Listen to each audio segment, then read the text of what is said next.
Good morning, boys and girls. Got Lenny here today to say hello. He likes to move a lot. He's a big, look at, he's a huge cat.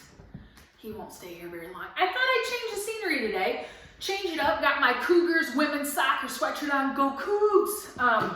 Here to read a little bit of Maniac Magee for you out on my patio today. I thought sunshine feels good. It's a little bit chilly, but always nice to be outside in the sun. So we're gonna read today. I don't have any songs for you today. I might have a song, so stay tuned in, okay? But I don't have a song for you today because I want to get serious about this book, because in the last chapter that we read, who died? Grayson, main character, right? He was one of the main characters in the past couple of chapters. This older gentleman that Maniac had really made connections with, and they just exchanged gifts on Christmas. And Grayson gave him that baseball glove that was really sentimental, right? That means it was really important to him, and an emotional gift that he gave to Maniac. Maniac loved it. They exchanged gifts. And then the end of chapter 31 said, 5 days later, the old man died. So we're going to start on chapter 32. We're going to see what happens with Maniac and see if how he's doing and if everything's okay. Oh, can't forget. Got my coffee. I probably drank way too much coffee on this COVID-19 break. Most mornings, Grayson would be the first one out of bed. He would turn on the space heater, visit the bandshell laboratory, then heat up some water, get breakfast ready, and finally wake the boy with a gentle shake of the shoulder. On December 13th, it was the silence that woke Maniac. And the cold. The space heater wasn't on, no steaming cup sat on the table, the old man was still under the covers. Maniac went over. Grayson. He shook the old man. Grayson. He took the old man's hand and it was cold. Grayson.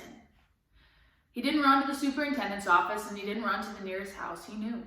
He held the cold limp hand that had thrown the pitch that had struck out Willie Mays, that had betrayed the old man's stoic ways by giving him a squeeze. He began talking to the old man about the places he'd been on the road, about places the two of them might have gone, about everything. Then he began to read aloud. He read aloud all the books the old man had learned to read. And he finished with the old man's favorite, Mike Mulligan's steam shovel. When he looked out the window, it was night. He dragged his chest protectors alongside the old man's mat and lay down, and only then, when he closed his eyes, did he cry. The funeral, such as it was, took place on the third day of the new year. Maniac had gone to tell someone, the zookeeper, and from then on, he pretty much stayed out of the way. Grayson came out to the cemetery in a wooden box. The pallbearers were unknown to Maniac. They were members of the town's trash collecting corps, and they huffed and bent to lay the box over in the hole. They smelled vaguely of pine and rotten fruit.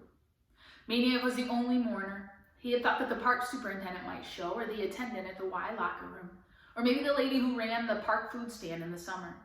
None were there.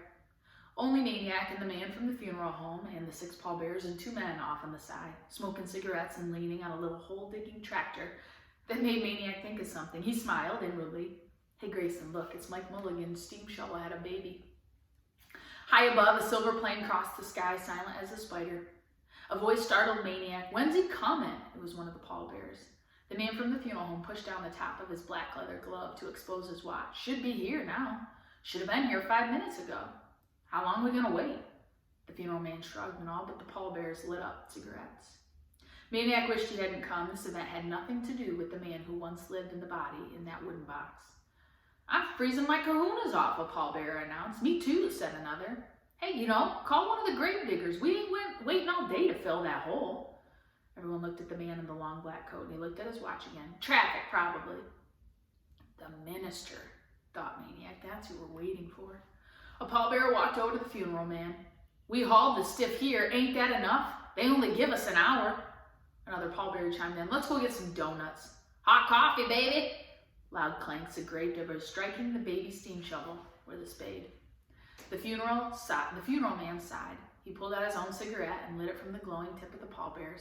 Give it 2 more minutes, then we'll see. Maniac waited for one of those minutes, searching the horizon for signs of the minister. Whatever was going to happen at the end of the next minute, he didn't want to see it, so he ran. Hey kid, they called. Yo kid! But he was running.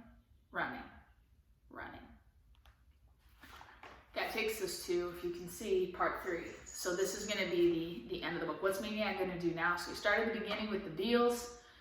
ran away, was living with the Buffaloes when Grayson found him, and now we're on part 3. We're going to pause there and see how Maniac finishes, how we can finish this book. What's going to happen to Maniac? Where is he going to end up? See if you can make some predictions with who you're listening to, with who you're listening to. I will make some predictions of what you think is going to happen in part 3. What other characters might be reintroduced, come back, or are we going to find new characters? Have those conversations at home, and then tune in tomorrow for more Maniac Magee. Have a great day. Hope you guys are staying safe. Get outside in the sun if you can. Wash your hands, disinfect. Change lives. Go Mountains.